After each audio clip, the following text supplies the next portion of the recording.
जिन जिन महापुरुषों ने बहुजन समाज को गरीबी, गुलामी, लाचारी से मुक्त करने के लिए संघर्ष किया, उन सभी महापुरुषों को श्रद्धा सुमन अर्पित करते हुए बहुजन रिपब्लिकन सोशलिस्ट पार्टी सत्ता परिवर्तन रैली के मुख्य मार्गदर्शक आदरणीय डॉक्टर सुरेश माने साहब इस विचार मंच पर मंचासीन बीआरएसपी के सारे सहयोगी संगठन के नेता और काफी लंबे समय से डॉक्टर सुरेश माने साहब का मार्गदर्शन सुनने के लिए यहां हजारों की तादाद में इकट्ठा हुए बीआरएसपी के शुभचिंतक साथियों, जिम्मेदार पदाधिकारियों, मैं आप लोगों के बीच में माने साहब के मार्गदर्शन के बीच में ज्यादा समय नहीं लेना चाहता हूं, लेकिन माने साहब के सूचना के आधार पर बहुजन रिपब्लिकन सोशलिस्ट पार्टी की जरूरत, ये पार्टी निकालने के पीछे का कारण और आज महाराष्ट्र के कई राजनीतिक लोग यही सोच रहे हैं कि बहुजन रिपब्लिकन सोशलिस्ट पार्टी अपनी ताकत पर चुनाव लड़ रही है, गठबंधन बना के चुनाव लड़ रही है। कई सारे लोग हमें सुझाव देते हैं कि भारतीय जनता पार्टी को रोकना है तो आप लोग कांग्रेस और एनसीपी के साथ अलायंस क्यों नहीं करते। कुछ लोग जो आज भी बाबा साहब अंबेडकर को पुतलों में और खून में बाबा साहब को ढूंढते हैं, मैं उनको बताना चाहता हूं, न बाबा साहब अंबेडकर खून में मिलेंगे, न बाबा साहब अंबेडकर किसी पुतले में मिलेंगे। अगर सही मायने में आपको बाबा साहब को ढूंढना है तो बाबा साहब उनके किताबों में मिलेंगे, तो बाबा साहब उनके विचारों में मिलेंगे। तो कुछ लोग हमें सलाह देते हैं कि आप वंचित आघाड़ी के साथ गठबंधन क्यों नहीं करते हैं। हिंदी में एक कहावत है कि अगर घर बैठो तो लोग निकम्मा कहते हैं और बाहर घूमो तो लोग आवारा कहते हैं। घर बैठो तो निकम्मा, बाहर घूमो तो आवारा। मुझे तो इस बात का ताज्जुब है, मैंने कल परसों कांग्रेस राष्ट्रवादी की सभा में जोगेंद्र कवाड़ी जी को देखा, जिनके सारे दरवाजे बंद हो चुके हैं। महाराष्ट्र की राजनीति में जोगेंद्र कवाड़े जी, आपका कोई दरवाजा नहीं है। मैं एक डंके की चोट पे बता रहा हूं, जोगेंद्र कवाड़े का लड़का जयदीप कवाड़े इसी नागपुर से देवेंद्र फडणवीस के खिलाफ चुनाव लड़ा, महज 1000 वोटों में जमानत जब्त हो गया। क्या ये कांग्रेस राष्ट्रवादी के नेता नहीं जानते? महाराष्ट्र के बहुत से लोग यही सोचते हैं। साथियों, डॉक्टर सुरेश माने जी ने पहल किया। हम चाहते हैं कि भारतीय जनता पार्टी और आरएसएस को रोकना चाहिए और इसको लेकर डॉक्टर माने साहब ने उनके साथ विचार विमर्श भी किया, लेकिन ऐसे लोगों को बाहर लाके जोगेंद्र कवाड़े जी को साथ में लेके कांग्रेस राष्ट्रवादी ने वही अपना पुराना एजेंडा कि उनको कोई स्वाभिमानी अंबेडकरवादी नेता नहीं चाहिए, उनको सिर्फ चमचे और बदमाश लोग अपने साथ में चाहिए। यही कांग्रेस और राष्ट्रवादी हमें बार बार दिखा रही है। साथियों, आज आपको इस बात को समझने की जरूरत है। बहुजन रिपब्लिकन सोशलिस्ट पार्टी की ओर से मैंने बीड़ की सभा में एक सवाल खड़ा किया था कि जिस इंसान ने शरद पवार के यहां 20 से 25 साल अपनी जिंदगी की गुलामी किया है, जिसको वंचित बहुजन आघाड़ी का नेता बनाया गया, लक्ष्मण राव जी माने, हम प्रकाश अंबेडकर जी को यह सवाल पूछना चाहते हैं, क्योंकि डॉक्टर सुरेश माने जी की ओर से, यहां पे बैठे हुए हमारे श्री हरि आने जी की ओर से इसी नागपुर में 8 और 9 फरवरी को प्रकाश अंबेडकर साहब के साथ 2 दिन लगातार चर्चा हुआ, साथ में मिलकर चुनाव लड़ने की बात हुई। लेकिन हम आज इस विचार मंच से पूछना चाहते हैं कि जिन्होंने शरद पवार की पूरी जिंदगी गुलामी की, ऐसे लोगों को वंचित आघाड़ी में शामिल भी किया जाता है, उनको नेता भी बनाया जाता है। लेकिन 30 साल जिस कांशीराम जी के आंदोलन में, बहुजन नायक के आंदोलन में डॉक्टर सुरेश माने जी ने अपनी जिंदगी बिताई, उस सुरेश माने जी को आप आघाड़ी में शामिल क्यों नहीं करते हो? तो उसका कोई जवाब साथियों नहीं आया। इसलिए जो लोग यहाँ पे बैठ के सोचते हैं, मैं उनको ये बताना चाहता हूं कि पिछले 6 महीने से लगातार ये प्रयास किए गए, और प्रयास करने के बाद भी जब दोनों संगठन, मैं अभी वंचित आघाड़ी के बारे में आपको ये बताता चलूं, अभी 28 फरवरी को 2 दिन पहले औरंगाबाद में सिल्लोड नगर पालिका के नतीजे हमारे पास आए। माने साहब वहां पे एमआईएम अलग चुनाव लड़ी और भाजपा अलग चुनाव लड़ी। एमआईएम अलग चुनाव लड़ी, भाजपा अलग चुनाव लड़ी, और दोनों के दलों के 28 फरवरी को 2 दिन पहले के नतीजे हमारे हाथ में है। साथियों, ये कहते हुए बुरा लगता है, लेकिन दोनों के दोनों दल जमानत जब्त हो चुके हैं। ये हम लोगों को समझने की कोशिश करना पड़ेगा। डॉक्टर सुरेश माने जी यही बार बार बता रहे कि हम सबको भारतीय जनता पार्टी और आरएसएस को रोकने की दिशा में हमें पहल करना पड़ेगा। इसलिए जनाब भीमराव अल्लीपुरी कहते हैं, हर काम बंदे तू नेकी के साथ किया कर, हर काम बंदे तू नेकी के साथ किया कर, और जुल्मों से सीना तान कर सवालात किया कर। अगर खुद को कहता है तो भीम का बच्चा, तो हुक्मरान बनने की बात किया कर। यह सत्ता परिवर्तन रैली के माध्यम से हम सवाल भी खड़ा करना चाहते हैं। यहाँ पर इकट्ठा हुए सभी लोगों को, यह नागपुर की धरती है, यह दीक्षा भूमि की धरती है। आप सबको ये पता है कि डॉक्टर सुरेश माने जी ने हुंकार भरा है, और मुझे इस बात का आज फक्र होता है। एक जमाने में कांशीराम जी ने कहा था कि आज के बाद कोई ब्राह्मण देश का प्रधानमंत्री नहीं बनेगा। अटल बिहारी वाजपेयी ये आखिरी प्रधानमंत्री हो गए, आज के बाद दूसरा नहीं बनेगा। लेकिन हमारे नेता का मैंने अभी बयान पढ़ा, वो कहते हैं कि नितिन गडकरी अगले प्रधानमंत्री हो सकते हैं। अब कैसे ये बयान आता है? मैं आपको ये पूछना चाहता हूं, इस नागपुर में नितिन गडकरी जी की राजनीति को मिट्टी में दफन करने के लिए डॉक्टर सुरेश माने जी पिछले 6 महीने से यहाँ पे ताल ठोक के बैठे हैं। हम नितिन गडकरी की, आरएसएस की ये जो कुंडली है, इसको खत्म करने की दिशा की राजनीति हो रही है। साथियों, मैं जो भी सवाल आपके बीच में खड़े करने की कोशिश कर रहा हूं, आप लोग इसको समझने की कोशिश कीजिए। बहुजन रिपब्लिकन सोशलिस्ट पार्टी आज इस मुकाम पे पहुंची है कि सभी साथियों के साथ, जितने भी अपने आप को परिवर्तनवादी मानते हैं, जितने भी अपने आप को फुले अम्बेडकरवादी मानते हैं, उन सभी के साथ कई बार बातचीत होने के बाद बहुजन रिपब्लिकन सोशलिस्ट पार्टी इस नतीजे पे पहुंची है। आज नागपुर के इस ऐतिहासिक मैदान में, कस्तूरचंद पार्क मैदान में, बहुजन रिपब्लिकन सोशलिस्ट पार्टी आखिर करना क्या चाहती है? इस पार्टी का पिछले 3 साल से महाराष्ट्र की राजनीति में क्या योगदान है, तो आपको मैं बताता चलूं।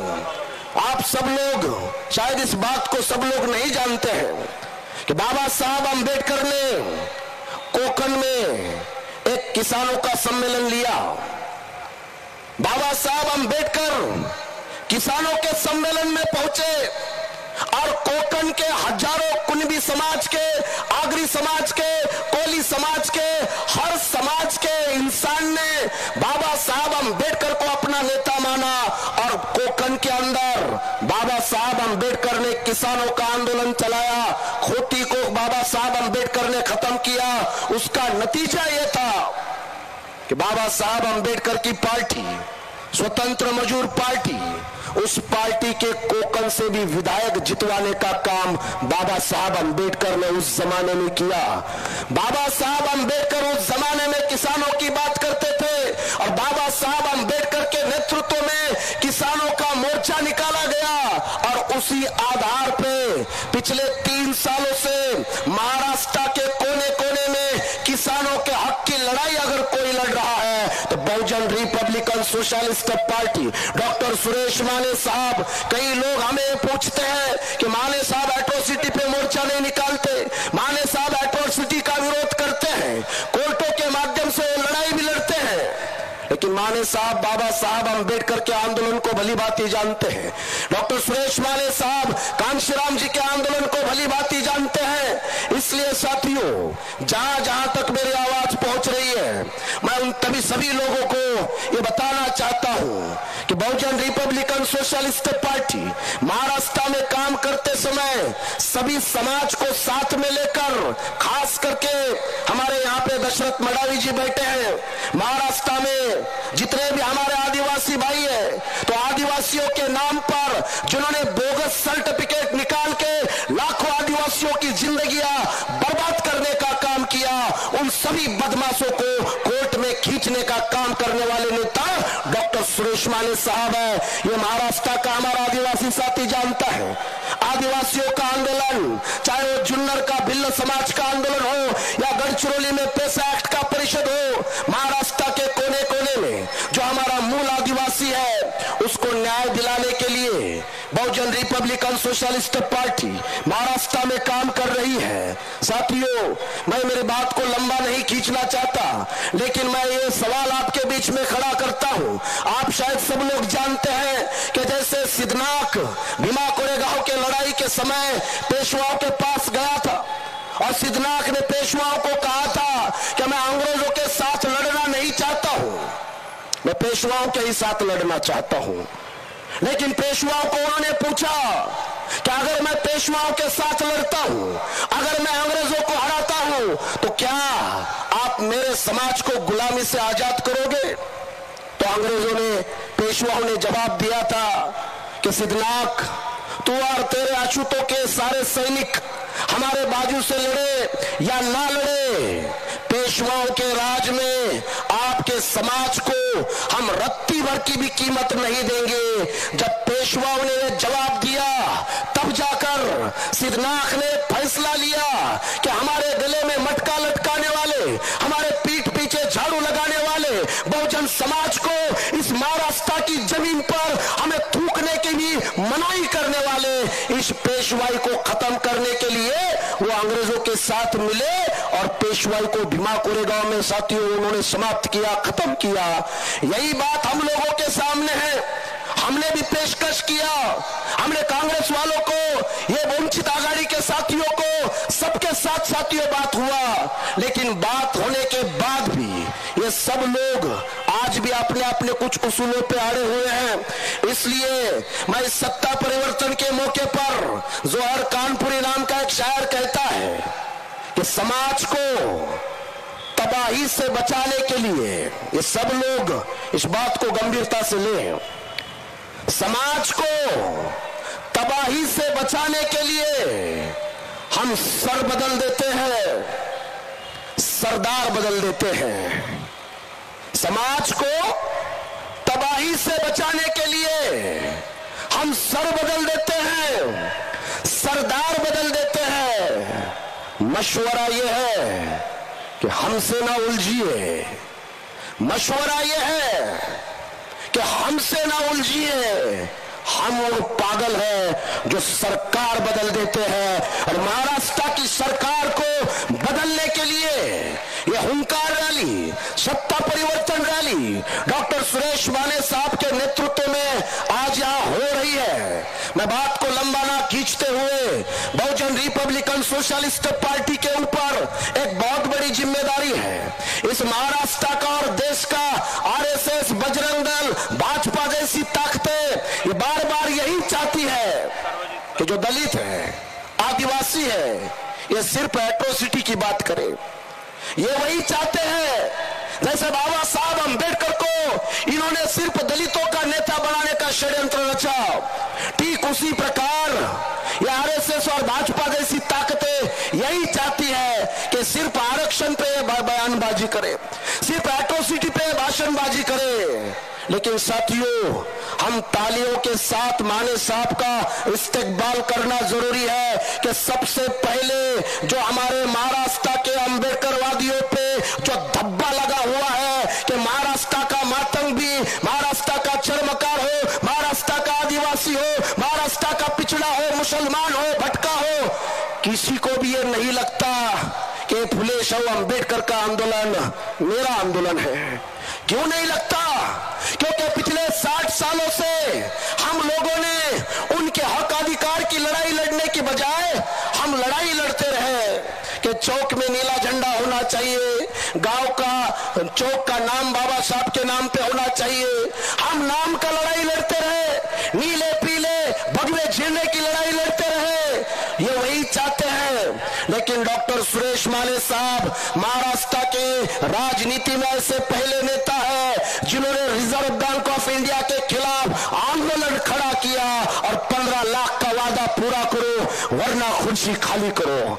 ये पहली बार महाराष्ट्र के भारत के इतिहास में रिजर्व बैंक ऑफ इंडिया के खिलाफ आंदोलन लड़ने वाली पार्टी बहुजन रिपब्लिकन सोशलिस्ट पार्टी माने साहब के नेतृत्व में मुंबई पुणे का महाराष्ट्र का सबसे बड़ा हाईवे टोल के लिए, पेट्रोल के लिए, डीजल के लिए।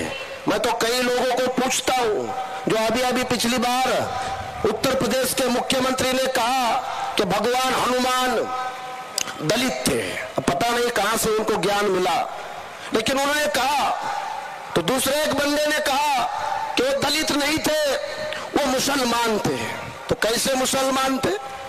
बोले सलमान, रहमान, सुलेमान, हनुमान। तो भगवान हनुमान जी को भी भारतीय जनता पार्टी और आरएसएस के बदमाश लोग, आपने तो इंसानों को जाति में बांट भी दिया, आपने भगवान हनुमान को भी नहीं छोड़ा। लेकिन मैं उनसे ये कहना चाहता हूं कि भाई भगवान हनुमान की जाति ढूंढने की बजाय भगवान हनुमान जी हवा में कैसे उड़ते थे, ये अगर ढूंढते तो शायद पूरे देश के ऊपर आपकी मेहरबानी होती।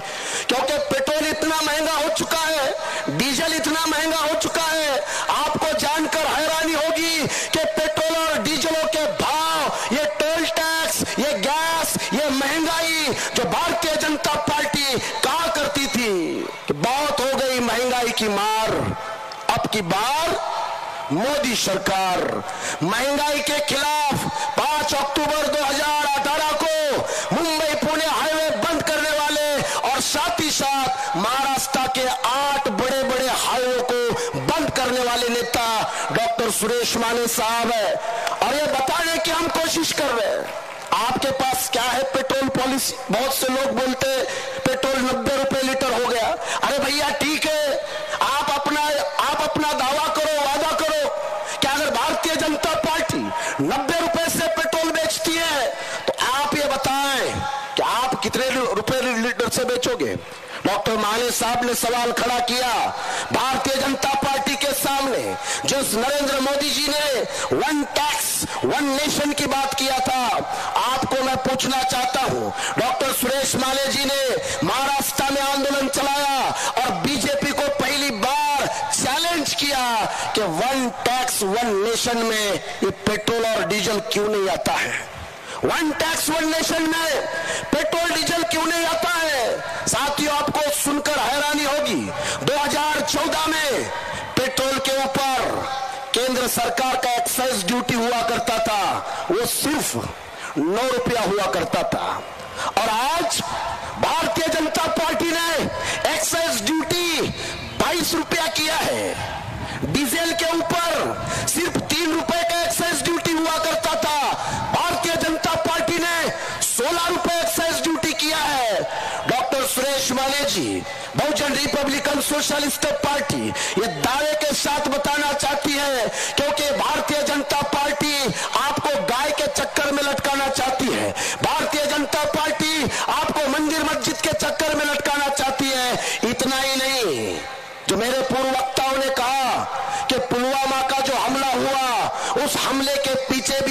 कोशिश है। मैं भी ये बात को आपको बताना चाहता हूं कि मोदी जी 2016 में जब आपने भारत का नोटबंदी किया था, तो नोटबंदी के समय आपने पहली बात कहा था कि नोटबंदी से क्या खत्म होगा?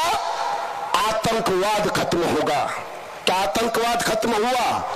भारतीय जनता पार्टी नोटबंदी से आतंकवाद खत्म होने की बात करती थी, लेकिन आप सभी लोग देख रहे हैं कि आतंकवाद दिन ब दिन बढ़ रहा है। मैं एक मिसाल देता चलूं कि 2001 में अमेरिका के ऊपर, वर्ल्ड ट्रेड सेंटर के ऊपर अटैक हुआ, अल कायदा ने किया, ओसामा बिन लादेन ने किया।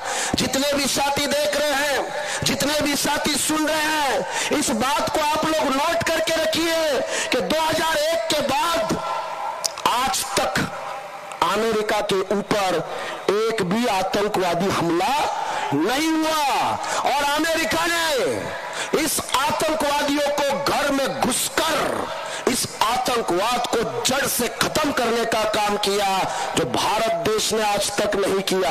आप चाहते हैं, हम बाबरी मस्जिद देख चुके हैं, हम गोधरा हत्याकांड देख चुके हैं, हम मुजफ्फरनगर देख चुके हैं, अब ये पुलवामा हम देख रहे हैं। साथियों, ये लोग चुनाव के मुंह पर हम लोगों को भटकाएंगे।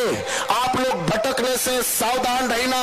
बहुजन रिपब्लिकन सोशलिस्ट पार्टी चाहती है बात लोगों के गरीबी पे होना चाहिए, बात लोगों के बेरोजगारी पे होना चाहिए, बात किसानों की आत्महत्याओं पे होना चाहिए। साथियों, बहुजन रिपब्लिकन सोशलिस्ट पार्टी मुद्दों के आधार पे एक बहुत बड़ी लड़ाई महाराष्ट्र में लड़ रही है। यहाँ पर जितने भी इकट्ठा साथी हैं, आप में से कितने लोग हैं कि जिसके पास एक गुंठा तक जमीन नहीं है? आपको ये सुनकर खुशी होगी। यह आज की सत्ता परिवर्तन रैली इस मकसद के लिए ली गई है कि जिसके पास जमीन नहीं है, ऐसे हर भूमिहीन को 5-5 एकड़ जमीन मिलना चाहिए। यह आंदोलन डॉक्टर सुरेश माने जी महाराष्ट्र में चला रहे हैं, आपके हक अधिकार का आंदोलन चला रहे हैं। आप लोग बीआरएसपी को समझने की कोशिश कीजिए, आप लोग डॉक्टर माले साहब के डिप्लोमेटिक रणनीति को समझने की कोशिश कीजिए। मैं बात को लंबा ना खींचते हुए माले साहब की जुबान से, माले साहब कहते हैं, जज्बाए शौक शहादत को क्या कीजिए, पता नहीं कितने लोग समझेंगे। जज्बाए शौक शहादत को क्या कीजिए, अब हमने भी हाथों में सर ले लिया। जज्बाए शौक शहादत को क्या कीजिए, अब हमने भी अपने हाथों में सर ले लिया। अब कत्ल होने से कब तक डरे यारो, जब कातिलों के मोहल्ले में घर ले लिया। बहुजन रिपब्लिकन सोशलिस्ट पार्टी इस चुनावी मैदान में, चाहे कांग्रेस हो, राष्ट्रवादी हो या अन्य बीजेपी सेना जैसी पार्टियां हो, सबका मुकाबला करने के लिए बीआरएसपी मैदान में उतरी है। आप लोग बीआरएसपी के साथ हैं तो अपनी जगह पे हाथ खड़ा करके बहुजन रिपब्लिकन सोशलिस्ट पार्टी जिंदाबाद, जिंदाबाद, जिंदाबाद। आप सब लोग डॉक्टर सुरेश माने जी को अपना नेता मानते हो और उनको महाराष्ट्र की राजनीति में ताकत देना चाहते हो, तो सब लोग जोर से डॉक्टर सुरेश माने साहब संघर्ष करो, हम आपके साथ हैं। इसी के साथ मैं मेरी वाणी को विराम देता हूं। जय भीम, जय शिवराय।